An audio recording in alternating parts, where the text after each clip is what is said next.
So, I'm going to breed a few bits this year, not much, because the market's not there. So just stuff that's, I don't know, not easy to get in the UK, really, not really common.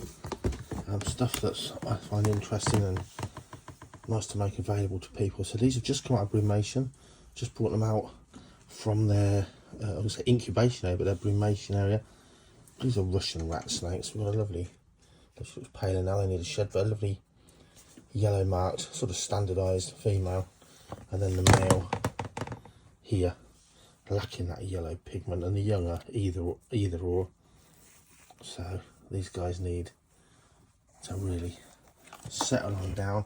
So they go into rack system nowadays post brumation. They're going to then warm up. They've been warming up in a cool room. Now they're going into the cool end of the rack, but they have got a heat point, and they'll be fed up. And over the next few weeks, these guys will breed.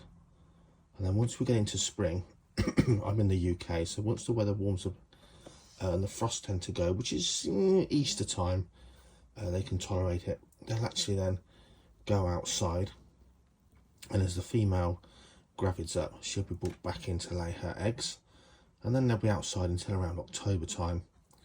They can hibernate in the UK with a deep hibernaculum, but their big outdoor enclosure doesn't have, it only has about, I don't know, 30-40 centimetres of substrate, and it's a steel floor, so stop hissing, nothing can get deep enough for a really cold winter. So they're brumated, if you like, artificially indoors in a temperature controlled area. Bless him. Let's have a look at the female. So here she is. Time to fully wake up, get properly hydrated. Always give access to water for your brumating snakes, and they will occasionally drink it. So if the temperature does rise, plenty of body weight, but you can see over sort of, I guess, half a year nearly now, they need to pack on that body mass before really they start breeding. I'd like to get her feeding and him feeding in the next month or so, feeding well, and then as they've now warmed up, we'll put those guys together, hopefully produce some more Russian rat snakes this year. Lovely species, hardy, easy to keep. You can keep them in a rack like this, but they look great when they're able to climb. They do like to climb, and keeping them outdoors with a mesh roof means they really thermoregulate. They'll go high, 6-7 foot high, to catch the rays in an early cool morning as that sun heats them up. But they've also got a pond in there and a deep hidey hole down low, so they can escape the heat, which is important as well. They're not an animal that loves super high temperatures. Perfectly suited to keeping outside in a lot of Europe, I would say, but certainly here in the UK, a great outdoor species. Okay, something probably more different here in the UK, probably the US as well, not so much on the European continent. These are European four-line snakes, something you might be lucky enough to find on a Greek island like Corfu. Very amazing species. They are the best looking snakes as juveniles. Really beautiful black and silver juveniles, blotched black on silver, and then they become, I'm going to say, a more boring colour scheme of their genuine four lines. However, a snake that's well known for being docile if you just grabbed one whilst out herping in the wild, and equally a brilliant species to keep. Large, very stout, much stouter bodied than the Russian rat snakes. Very stout bodied snake. Remember, these haven't even eaten for several months, and you can still see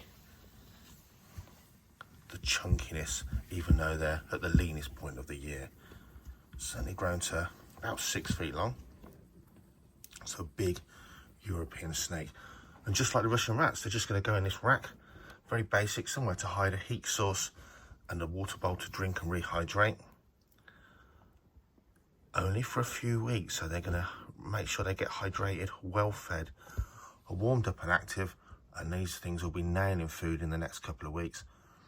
3 or 4 weeks maybe down the line, we'll pair them up in the rack system, and then again they'll be going outside in just a few weeks into a large enclosure where again they can climb, burrow, have a pond and so on. So almost like small tiny enclosure just to sort of come out of their long winter sleep, and then a large naturally heated and lit outdoor enclosure. And now for the other one.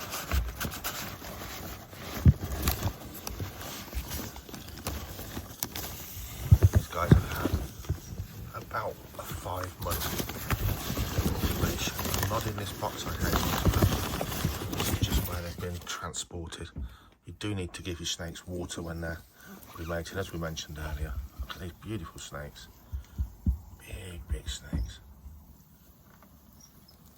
Really a bit of a beauty in the eye of the beholder species, 4-line snakes. You can't say they're the most beautiful snakes, but they're very different snakes. Their head shape's different from a lot of stuff. They're very different, but their actual personality, of absolute sort of 8 out of 10, 9 out of 10, if you want a big colubrid as a handleable pet, really are something special. Bred these the last 2 years, and they've only gone to enthusiasts because of the snake market here. Really have. Just a sad state of affairs when you've got the ability to breed some really good species of snakes, and you've either cut right down to just one clutch or none at all because the market's not there. There's no point having snakes that nobody wants, and that's how it is in the UK right now. There's too many snakes that nobody wants. Royal pythons, ball pythons and corn snakes to an absolute unbelievable excess. But even really unusual species like this, the market isn't there like it was just 3 years ago. So we'll definitely produce a clutch from these this year. It certainly won't be any thoughts of double clutching or so on. And we might have a dozen, 10 or a dozen of these on average, I think. Beautiful species, the European 4-line snake. -6 last night. Because these are in a sunny spot, you can see not only how much warmer it is in there, there is no frost. Even the plants are much greener, even flowers over there. Let's just hope everyone in there, deep down underground, are deep enough down to survive. So, where my toads have lived for years, I've had them for years, grown them on. They've bred well the last couple of years. And today,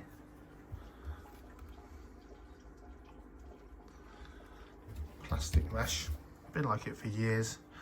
A toad has got into the, a rat's got in the barn, it's chewed its way in, and every single toad has gone. I think rats are the most amazing pets, but when you've got property or animals, yeah, quite happy for the terriers to get on the job. Absolutely seething with sadness, really. The rats are just doing their thing. It's cold, they're hunting for food, but they've got indoors into a barn, squeezed in. Every single toad's gone. How annoying. So for all the people that breed things like grass snakes, lay their eggs in compost heaps because the breakdown and the rotting of the vegetation keeps a steady temperature, artificially incubates the eggs. Those that read that and don't really know what they're on about, or what the books mean, or whatever articles and so on, this is what it means. This hasn't been freshly turned. It's 1 degree now, it's about to turn minus because it's just setting sun. Look how there is no frost on top, and look at that steaming away. No frost on any of them. Seriously warm. And inside there, nice and warm. So there's the Viv, 6 foot. There he is. Very long tail. In fact, it's a shame that you can't see it, but he's exactly 3 feet long now. Hello.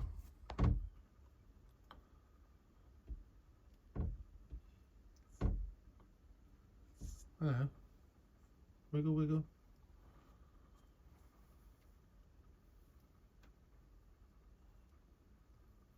Whoa. I think he thought my hand was food then. So you can see, I nearly stroked him then. And I bottled it. But there you go. So you can see he's kind of shy, but he's not skittish like when he was younger, when he just literally leg it and hide, didn't chew. It still annoys me that he's being a big wuss now, to be honest. So it's pouring of rain today.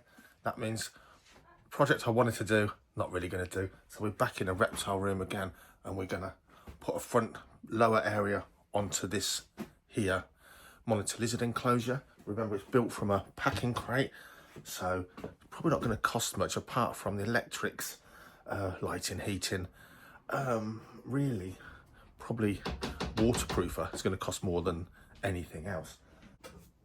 More scrap wood. All the exterior is going to be painted, the interior too. Doesn't matter. The whole carcass really made of scrap wood. Silicon sealer on all the joints has been actually the most expensive part, I guess, so far.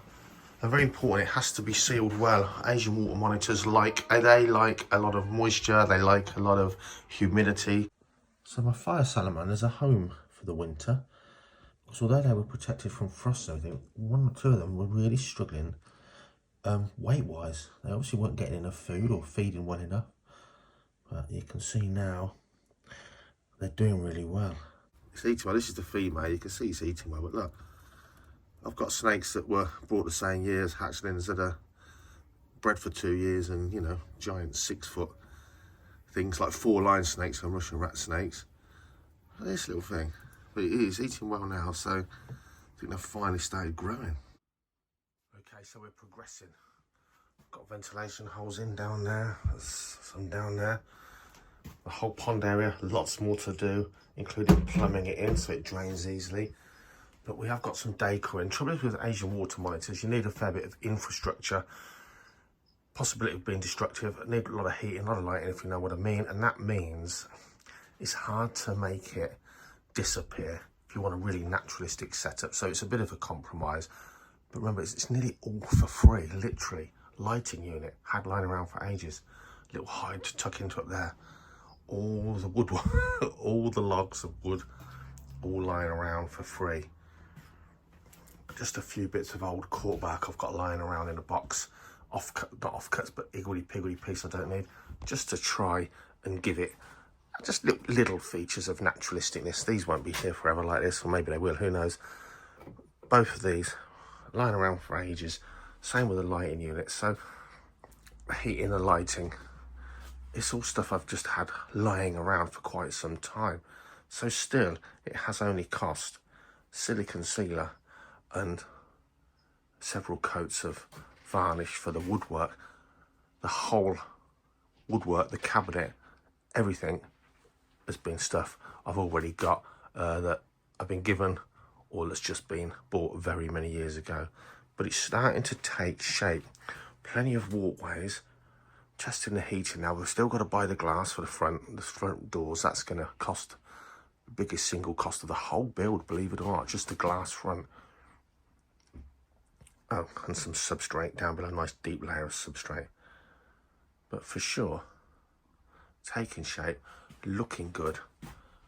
And hopefully, it won't be long before the guy's in there. But certainly, we've got to plumb this in and make all of this disappear. Looks naff and plastic. How am I going to do that? If it works out how I plan, we'll wait and see. Oh, a bit of coir matting I had, just to have a bit of texture there as well. Still more to do. These are indigo snakes growing. Come on. It's quite tap trained now. It usually responds to a tap on the glass. And he'll come out for food. Mind you, I'm training him now that there isn't any food. You come in or not? Not today. So he's growing fast, and by the time that water monitor's out, He's going to be in a 6B2B2. And certainly is growing. Beautiful species. Eastern indigo snake, very iconic, looking good, growing well. The female false water cobra, she's incubating now. Got what looks like a large clutch of eggs, so just one clutch of falses this year for sure. One of the best snakes you could ever keep. If you want an interesting snake that's out all day, intelligent for a snake, false water cobras, they are top. Now something else that's been treated this year and last year, the same as those European species, is the Vietnamese blue beauties. Now she looks quite blue, but she's a very blue example. But she's just clearing her eyes, ready to slough and shed her skin. And once she's shed her skin, she's going to be introduced to her long-term boyfriend, who's a lot bigger. And that's this guy here. So these guys have been in racks over the winter, cooled right down, not to the sort of 8 Celsius that those European species have, but cooled down. He's got quite lean, but now they're being warmed up gradually and they're feeding well. So quite a few more regular feeds, and once she's shed her skin, they'll be introduced. These guys were mating at, I believe, 14 Celsius last year, 14 C. Crazy, locked together. So again, you think of these tropical species, again, these blue beauty snakes spend from spring to October living outdoors in the UK with only the sun to warm and light them. And they thrive and they look great, coming out in the early morning, high up in the branches, catching that morning sunshine, especially on a cooler day. So strange lives. I've had these guys a long time now, but certainly now, rack system in the winter, outdoors in the summer, post-breeding. These are some of the best colubrids you could ever keep, but I can tell you, like most colubrids, look at this. Wow, they are stinky things, only cleaned out last night. Most annoying. Again, another species that have been kept outdoors. There's a whole video on this guy. He won't be outdoors unless he's under glass or behind perspex. He won't be outdoors where he can get direct sunlight with the UV unfiltered by glass. Because if you check out the video on the channel, all of this colour pattern, this freckle, is caused by sun exposure. This is not a morph in this colour pattern. Freckles developed since he got sunburn by being placed outside as an adult into direct sunlight. I didn't think that through. An albino snake, of course, no pigment to protect its skin from the sun. And he's changed colour completely. But this guy's been kept not as cool. He hasn't been cooled down. He's just been kept in a cooler part of the reptile room in the rack, not cooled down. So whether he'll breed, I don't know. They bred last year for the first time, and this is his girlfriend. So she's my favourite because I much prefer natural coloured than morphs, to be quite honest. Female black rat snake. I will pair them. He has been cooled, but not down to excessive temperatures. Minus, well, not minus, but chilly temperatures. So we'll see. We'll try and breed them. We'll give them the opportunity. Be interesting to see. And again, outdoors in the summer. The Coyote dwarf reticulated python, Coyote locale. They're doing great. Look at that. Having a little soak. Beautiful animals. Again, I prefer wild type retics to colour morphs. It's just how I prefer snakes to look like how I'd hope to find them in the wild, and cohabiting quite well, very well really. No problems at all. They're only young, but growing all the time. Beautiful. You can't not love the look and the way, I'm going to say they think, but they're not. Snakes are not intelligent like crows or parrots or things like that, but the way they think for a snake, the way they behave, love reticulated pythons. Amazon tree boas. There's a trio in here of 3 different colours, and they're all together. Look at that. They're not near a heat source, they're not away from a heat source. All hanging out together. 3 young Amazon tree boas. Stunning snakes, highly recommended again. These are from the guys at the Jungle Room in the UK, who usually breed a few of these every year. Beautiful. Beautiful arboreal snakes. Like the mangrove snake, these are one that they cheer you up when you come into your reptile room after dark, and they're highly active.